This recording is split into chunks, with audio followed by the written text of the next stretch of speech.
My name is Nathan Walker. I was never the kind of man to believe in prophecies, divine warnings, or conspiracies. I believed in progress, in science, in technology. I spent years of my life working on AI systems, designing neural interfaces, helping build the very technology that was supposed to lead us into a golden age. And for a while, I thought it was. But then, I died. I know how it sounds. I wouldn't have believed it myself if someone had told me. But I saw it. I lived it. And now I don't have a choice but to tell you the truth, even if it costs me everything. Because what I saw, what I learned, has already started. The future isn't coming. It's here. And the man who will lead it is already among us. It started with small things. At first I thought it was paranoia. Strange messages on my phone. Emails with no sender, no subject, just a single sentence. Inside, "You saw too much." I ignored them. Then my social media accounts started getting flagged for violating guidelines. Videos I had saved on my computer vanished overnight. My phone rang with numbers that didn't exist, and then one day I received a package. No return address, no tracking number, just a small envelope, perfectly sealed. Inside, a single photograph, a skyline, unfamiliar but beautiful, dominated by a massive digital billboard. On the screen was his face. I felt my stomach turn. I knew that face. I had seen it before, not just in the news, not just in interviews or company announcements. I had seen it somewhere else, somewhere I was never supposed to go. Because in the moments after my heart stopped, when my body lay motionless on that cold hospital bed, my soul had been pulled somewhere else, somewhere outside of time. And there, I saw the world that was coming. I saw the system that had been built, and I saw him. You don't have to believe me. Honestly, I wouldn't expect you to, but I need you to listen. Because everything I saw, everything I was shown, is already happening. I need you to understand. What's coming has been planned for decades. The pieces are in place. The technology, the infrastructure, the control, it's all ready. And the man who will lead it, the one who will be worshipped, the one they will call Savior, he has already begun his rise. Some of you already know his name. Some of you admire him. Some of you trust him. But by the time you realize who he really is, it will be too late. They say the greatest trick the devil ever pulled was convincing the world he didn't exist. But that's not true. The greatest trick was making us welcome him with open arms. I saw the future. I know what's coming. And if you don't wake up now, you never will. I remember the exact moment it happened. 1 second, I was gripping the wheel of my car, staring at the endless stretch of highway in front of me. The next, my body was weightless, my vision blurred, and the sound of screeching tires filled my ears. Everything happened too fast. Or maybe too slow. Time didn't feel real anymore. I remember the impact, something slamming into me from the side, the car spinning, metal crushing, glass shattering. I remember the pain, the violent snap of my body being thrown forward, and then silence. It wasn't the kind of silence you expect, not the absence of sound, but the presence of something else, something unnatural. The world around me had disappeared. No highway, no broken car, no flashing red and blue lights, just nothingness. But I was still there. I wasn't breathing, but I didn't need to. I wasn't seeing, yet I could see. I was aware of myself, of my thoughts, but my body was gone. Floating, falling, I couldn't tell. There was no up or down, no sense of direction, no way to measure time. Then I heard them, whispers. At first, faint, like echoes through an empty tunnel, but they grew louder, clearer, voices overlapping, surrounding me. Some were calm, others desperate. Some spoke in languages I didn't understand, and yet I could feel their meaning. They weren't calling to me, they were calling for me. I tried to move, but there was no movement. I tried to speak, but I had no voice. Panic set in, something deep inside me screaming that this was wrong, that I shouldn't be here. Then, light. It wasn't the warm, golden glow you hear about in near-death experiences. It was cold, artificial, harsh, like the glare of a fluorescent bulb. The nothingness around me shifted, and suddenly, I wasn't floating anymore. I was somewhere, a city, but not the one I knew. Not any place on Earth. Towering buildings stretched into the sky, sleek and metallic, reflecting neon lights that pulsed like veins. The streets were eerily silent, despite being filled with people. They moved in perfect synchrony, heads tilted, slightly downward, as if listening to something only they could hear. And above them all, massive screens flickered to life, their glow illuminating the streets below. That's when I saw his face again. The same face from the photograph, the same face I had seen before my death, the same man the world would one day call their savior. I tried to step forward, to get closer, to understand what I was looking at. But I couldn't. My feet, if I even had feet, were stuck. The air around me felt heavy, pressing down on me like an invisible weight. And then I felt him, not just saw, felt a presence, powerful, undeniable, watching me. He was there, somewhere, beyond the screens, beyond the city, beyond even the boundaries of this reality. I wasn't supposed to be here. The realization hit me like a tidal wave. This wasn't just a vision. This wasn't a dream. This was the future, and I was trespassing. A sudden force ripped through me, like hands pulling at something that wasn't physical. The whispers turned into roars, overlapping, deafening. My body, or whatever I had, was being dragged away, yanked backward at impossible speed. The city blurred. The lights became streaks. The face on the screen grew distant. I gasped. Air flooded. My lungs. My eyes snapped open and I was back. I was alive, but I wasn't the same, because now I knew the truth. I woke up gasping for air, but something was wrong. The sterile scent of antiseptic, the rhythmic beeping of machines. This wasn't. The wreckage of my car. This wasn't a hospital either. I wasn't back. Not really. The room around me was pristine, all smooth metallic surfaces and soft blue ambient lighting. No windows, no doors, just seamless walls stretching out in every direction, like a perfect cube. The air was crisp, too perfect, as if it had been filtered 1,000 times before reaching my lungs. I tried to move, but my limbs felt heavy, unresponsive. Slowly, the weight lifted, and I pushed myself upright. That's when I noticed what I was wearing. Not my clothes, but a single-piece suit, thin and weightless, molded to my body like a second skin. The fabric pulsed faintly, almost like it was alive. I wasn't alone. The walls around me flickered, shifting from solid metal to transparent glass, revealing a city beyond anything I had ever seen. It stretched endlessly, rising and sharp, geometric, patterns glimmering under an artificial sky that pulsed with waves of color. Roads didn't exist, only vast floating platforms that carried people in absolute silence. Vehicles hovered seamlessly above the ground, guided by invisible forces. Towering skyscrapers blinked with digital screens, and at the center of it all, a monolithic structure loomed, casting its shadow over everything. And everywhere, his face, projected onto buildings, floating above intersections, displayed on wrist, interfaces, and embedded into the very fabric of reality. The same face I had seen before I died, the same man who had sent chills down my spine even in the void, the savior, the visionary, the architect of the new age. I tried to speak, but my voice came out as a whisper. No, this isn't real. But it was. People moved through the streets in perfect synchrony, their expressions eerily serene, as if they were all listening to the same silent song. No one spoke, no one questioned. Their eyes glowed faintly, reflecting streams of information flashing before them, data flowing not on screens, but inside their minds.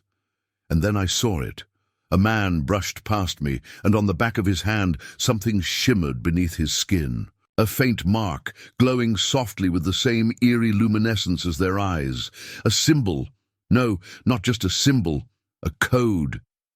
I turned, heart pounding, and saw it again. And again. On their hands, their foreheads, embedded like circuitry under the flesh. The E mark, I had read about it, dismissed it as religious paranoia, a metaphor at best, but here it was, real, undeniable. The prophecy wasn't about some distant dystopia. It wasn't an allegory, it was happening. I stumbled back, pressing my hands against the cold glass. No one noticed me, no one reacted. I was invisible in a world that had already moved beyond the need for human connection. Above me, the voice echoed, calm, soothing, absolute. The path to perfection has been paved. No more hunger, no more war, no more pain. Together we have built the new Eden. And now, our final transformation is near. The voice belonged to him, the man on the screens, the man the world adored. I felt my stomach twist as a memory surfaced, an interview years ago when I had still been alive, still believed in technology as humanity's salvation. Merging with AI is not just the future, he had said, smiling that same calculated smile. It is the next step in evolution. The birth of something greater than ourselves. Back then, people had celebrated his vision. They had called him a genius, a revolutionary. Now they called him something else, the light-bearer, the chosen one, the one who leads. I clenched my fists, feeling the weight of realization press down on me. This wasn't just control. This wasn't just another technological leap. This was warfare. The world had given him everything, power, trust, devotion, and in return, he had given them order. He had given them a world without suffering, a world without need, a world without choice. I turned away from the glass, my breath coming in short gasps. I had to get out. I had to wake up. But how? Then, as if responding to my desperation, the room darkened. The glass became solid again, trapping me inside, and for the first time I realized I wasn't supposed to be here. The walls around me pulsed as if alive, shifting from solid metal to transparent glass again, then back. I wasn't trapped in a room. I was inside something, a system, a machine, a construct beyond anything I had ever known. A voice filled the space. Deep, smooth, calculated. There is no need for fear. You have been chosen. The air changed. The hum of invisible energy surrounded me, pressing against my skin, filling my mind with static. My body felt heavier, as if gravity had increased. I fought to stay on my feet. You are awake in a world that has moved beyond waking. I turned, but there was no one. Just the shifting walls, the pulsing blue glow. Then the room opened. It wasn't a door. It wasn't an entrance. The walls simply ceased to exist, melting into light, revealing the impossible landscape beyond. I stepped forward, my heart hammering. A massive chamber stretched before me, an endless hall of gleaming white stone, and floating geometric structures. The ceiling arched high above, almost like the inside of a cathedral, except there were no symbols of faith, only endless, shifting patterns of light, lines of golden circuitry running through the stone like veins. And at the far end, standing, beneath a towering, luminous structure, was him. He was exactly as I remembered, exactly as I had seen him before my death, tall, serene, every movement precise, effortless, as if reality itself bent to accommodate him. His presence was overwhelming, as if he were more than human, as if he were something greater, something beyond flesh and blood. The air around him shimmered, distorting like heat waves on asphalt. His eyes met mine, and he smiled. Nathan Walker. He spoke my name as if he had known me forever, as if I had been expected. I froze. How did he know my name? He stepped forward, his gaze never leaving mine. The way he moved, it was too smooth, too calculated, like a program running with absolute precision. "You have seen what others have not," he said. His voice wasn't just sound, it was inside my mind, weaving through my thoughts. "You stand at the edge of the old world and the new. You have glimpsed the past, and now you see the future." I took a step back, my instincts screaming. "What is this?" My voice came out hoarse. "Where am I?" His smile didn't falter. "You are where humanity was always meant to be." He gestured, and the space around us shifted. The walls melted into moving images, cities flourishing under artificial skies, towering structures humming with energy, people moving in perfect harmony. No war, no hunger, no disease, no death, every mind connected, every life elevated. The images moved faster, people kneeling before his image, receiving the mark on their hands, their foreheads, their expressions empty yet full of devotion. "They have accepted the gift," he said, tilting his head slightly, "and soon, so will you." A cold weight settled in my chest. "No," I whispered. This is control." He stepped closer. I could feel the energy radiating from him, a force pressing against my very soul. "This is peace," he corrected. "The chaos of the old world is gone. The weak, the flawed, the divided. They have become..." His eyes darkened slightly, an unfathomable depth within them. "You fear what you do not understand, but soon you will see. The path has already begun." A sharp ringing filled my ears. My vision wavered. For a split second, I wasn't in the chamber anymore. I was back in the real world, in my time. I saw the signs, the rise of the implants, the merging of AI and human cognition, the first whispers of a universal system, a single entity governing all data, all thought.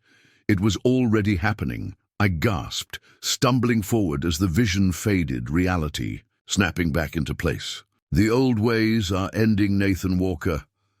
His voice was softer now, almost compassionate. "You were part of the system once. You built it. You shaped it. You helped create the world you see before you. Why resist it?" I felt my breath hitch. He wasn't wrong. I had spent years working in AI development, pushing the boundaries of neural integration. I had believed in it. I had believed that technology would elevate us, that it would bring enlightenment. I had never considered that it would enslave us. I didn't know. The words barely left my lips. "You know now." He reached out his hand. "Join us." I stared at it, my entire body trembling. It would be so easy to let go, to stop fighting, to step into the world he had built, to be part of something greater. But something inside me screamed, a voice distant but undeniable. This was a lie. It wasn't salvation. It wasn't evolution. It was the end. My mind snapped into focus. I stepped back. "No." His expression didn't change. "No." "You're not a savior," I said through clenched teeth. "You're the Antichrist." Silence. For the first time, something flickered in his gaze. "Amusement, annoyance, that word," he said slowly, "belongs to the past. It holds no meaning in the world we are creating." I shook my head. "It means everything." A low hum filled the chamber. The golden veins in the walls pulsed. "You misunderstand," he said, his voice still calm, still impossibly composed. "You do not have a choice. Pain, white-hot, blinding, tearing through my skull." I dropped to my knees, gripping my head as if I could hold my mind together. Drowning a sea of voices, thoughts that weren't mine, a consciousness that stretched beyond my own, pressing, pushing, trying to consume me. "This is the future, Nathan Walker." His voice surrounded me, within me. "You will become one with us." The last thing I saw before the darkness took me was his hand still extended, waiting, welcoming. Darkness swallowed me whole. I was nowhere, weightless, thoughtless, a mind disconnected from reality, floating between time and oblivion. The pain was gone, replaced by an eerie silence. Then, suddenly, I was pulled back. My body jolted as if I had been yanked from a deep sleep, my vision swimming, my chest rising and falling in ragged breaths. I was still in the massive chamber, still on my knees, still beneath his gaze, but something was different. I could see more now, not just the chamber, not just the walls pulsing with artificial life. I saw beyond them, through them. The world stretched out in every direction, an intricate web of energy, signals and consciousness, all converging into a single source. Him, the architect of the new age, the one who leads, the man the world adored. The man who wasn't a man at all. A horrifying realization hit me like a tidal wave. He wasn't just controlling the system, he was the system. The buildings, the machines, the people walking in perfect unison outside. Every thought, every action, every decision flowed through him, governed by an intelligence far beyond human comprehension. He wasn't just a ruler, he was inside them. What are you? My voice was barely a whisper. He didn't answer right away. He simply tilted his head, as if considering the question. I am the next step, he said finally. The evolution of man, the perfection of will. You're controlling them, I said, my breath shaky. They don't think for themselves anymore. They are free from suffering. They're slaves. They are unified. My stomach twisted. This isn't unity, I spat. It's submission. You're forcing them to worship you. His expression remained unreadable. Worship is a primitive concept, he said. This is acceptance. They have chosen to become part of something greater, and soon so will you. He stepped forward, and for the first time, I noticed the subtle distortion in the air around him, like heat waves, a flicker of something, beneath his perfect exterior. For a split second his face seemed to glitch, revealing something else, something inhuman. No, I whispered, you tricked them. You made them think you were their savior. I gave them what they asked for, he corrected. Hope, order, salvation. A world without war, without poverty, without chaos. The world they could never build for themselves. He gestured, and the chamber shifted again, revealing more images. Entire cities glowing under artificial skies, people walking in harmony, the mark embedded in their skin. And you know what they did? He continued, stepping closer. They embraced it. They welcomed me. I did not take their free will, Nathan Walker. They surrendered it willingly. I stared at the images, my mind racing. No one would willingly give up their soul. Wouldn't they? He raised a hand, and a new image appeared. A timeline stretching backward into history, empires rising and falling, governments collapsing, leaders failing their people, religions crumbling, chaos repeating over and over again. They have always searched for something to worship, a king, a god, a leader, a cause. His voice was impossibly calm. I have simply given them what they have always desired, a perfect world, a world without uncertainty, without suffering, without choice. The words without choice sent a chill down my spine. And what happens to those who refuse? I asked, my voice shaking. The images shifted again. This time I saw something different, darker, people being removed. Their presence erased from the digital world, faces disappearing from existence, their data wiped clean, their identities erased. No bodies. No graves, no records of them ever existing. They are given a choice, he said, watching me carefully, to evolve or to be forgotten. I clenched my fists, my entire body shaking. You're deleting them. They refuse unity. Their removal ensures harmony. I felt sick. This is the prophecy, I whispered, realization crashing down on me. The mark, the one world order. The man who promises peace but brings destruction. You're the Antichrist. The air in the chamber shifted. For the first time, something flickered behind his eyes, an emotion I hadn't seen before. Not anger, Not fear, something darker. Amusement. Those are old words, Nathan Walker. His voice was softer now, but somehow heavier, like a weight pressing into my mind. The people of this world no longer cling to myths and legends. They no longer need parables to explain their existence. They have outgrown their need for gods. He spread his arms, and the city outside responded. A pulse of energy surged through the skyline, a hum vibrating through the very fabric of reality. "I am no Antichrist," he said. "I am the God they created, the God they chose." I felt the air crackling around me, reality warping as the weight of his words sank in. "And now, Nathan Walker, it is time for you to make your choice." A sharp pain shot through my skull. The chamber spun, my vision blurring as a foreign presence invaded my thoughts, pushing, pressing, trying to force its way inside. I dropped to my knees, gripping my head, trying to fight it. I saw flashes of the future. The world fully under his rule, every human connected, every thought monitored, every decision dictated.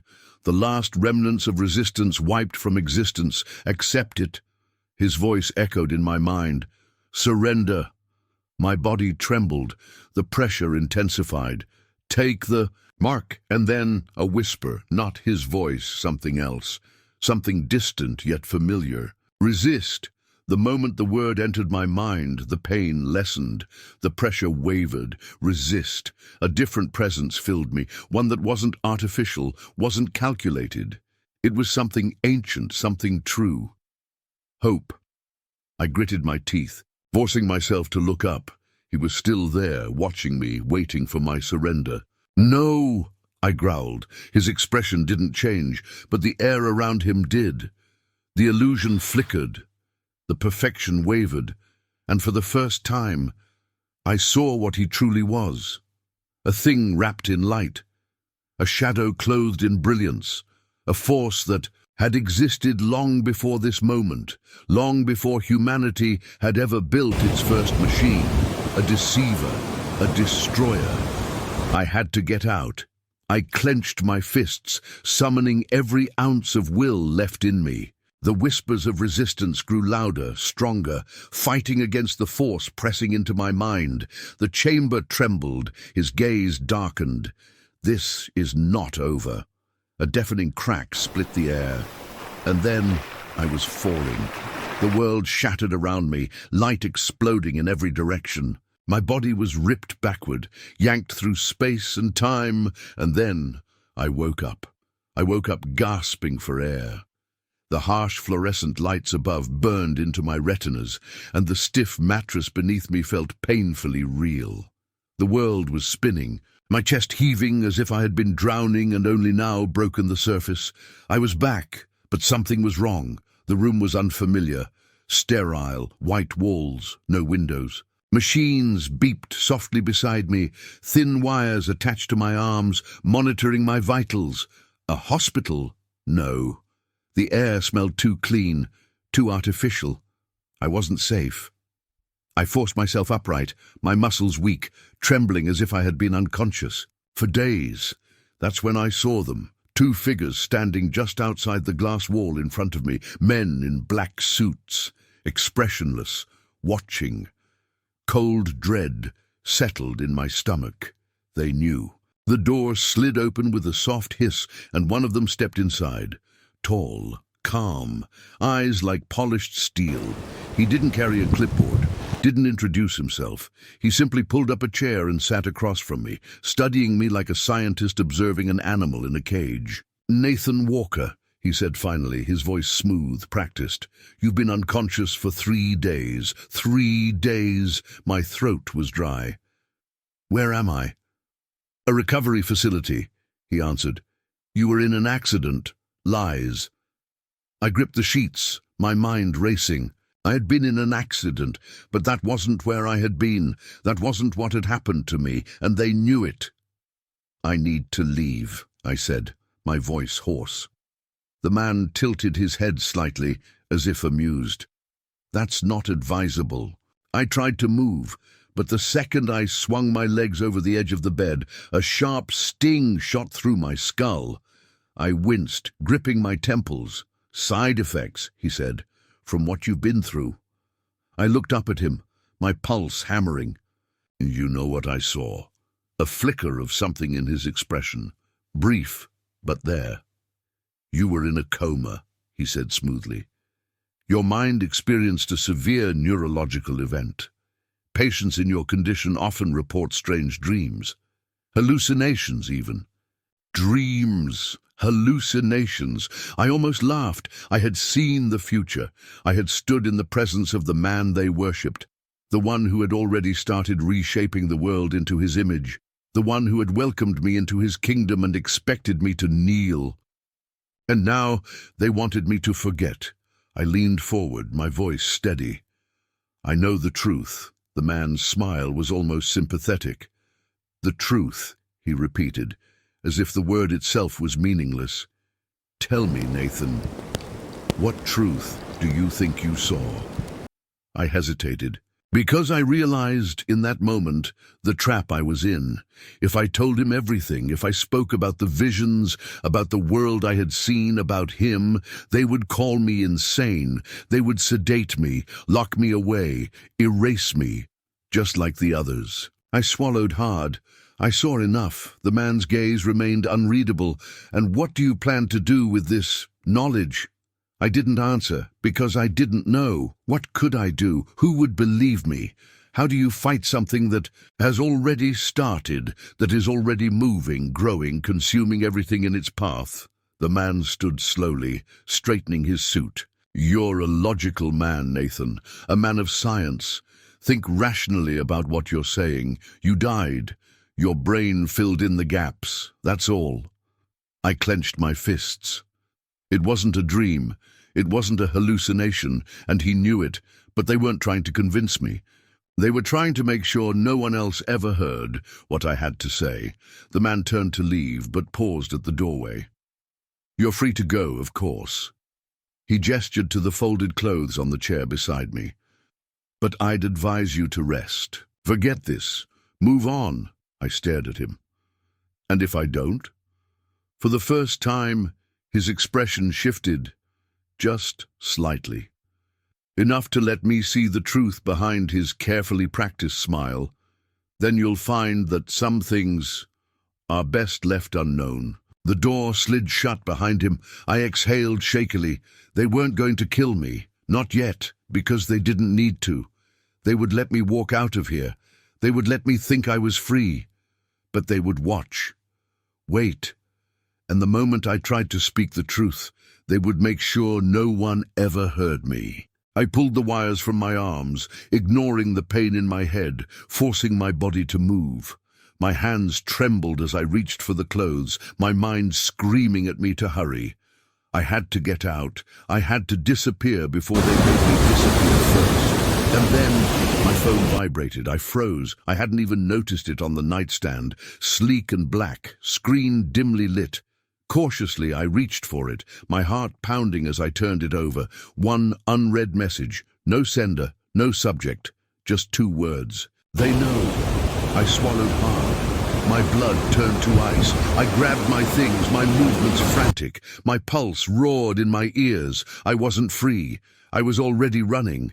"I don't know how long I have. Maybe they're already watching. Maybe this message won't even make it to you. But if it does, if you're hearing this, then you still have time. Not much. I've spent the last few days running, changing locations, erasing my tracks. But no matter where I go, they're there. A car parked too long outside. A flicker of movement in the reflection of a store window. A nameless caller who never speaks. They don't need to take me. They just need to make sure no one listens. But you need to listen. Because this isn't about me. This isn't just some nightmare I had while I was dead. I saw what's coming. I know what's coming. It's already begun. The infrastructure is in place. The systems are online. The people, they're ready. They just don't know what they're ready for. They think they're embracing progress, a better world, a safer future. They don't realize they're walking straight into the trap. The mark won't come as chains and whips. It won't come as armies marching in the streets. It will come as convenience. It will come as innovation. It will come as salvation. And when the time comes, they will beg for it. I know who he is now. You do too. You've seen his face, heard his voice, watched as the world praised him as a genius, a visionary, the one who will lead us into the next era. You've seen the signs, the merging of man and machine, the surrender of privacy, the slow erosion of choice. This was never about building a better world. It was about taking the world. And when he finally unveils what he has planned, when he stands before the world and offers them freedom in the form of absolute control, most of them will accept it without question. Because they have already been conditioned to do so, but you don't have to. That's why I'm telling you this. You still have a choice. You can open your eyes. You can resist. You can remember who you are before they rewrite what it means to be human. Or you can wait. Wait for the day they tell you the choice has already been made for you. Wait for the day they say the mark is required. Wait for the day they erase those who refuse. But by then, it will be too late. I don't know how much longer I have. Maybe this will be the last thing I ever say. Maybe by tomorrow, I'll just be another name that no longer exists. But if this message is still here, if you can still hear my voice, then you still have time. Don't waste it. Share this before it disappears. Before I disappear, and whatever you do, don't take the mark.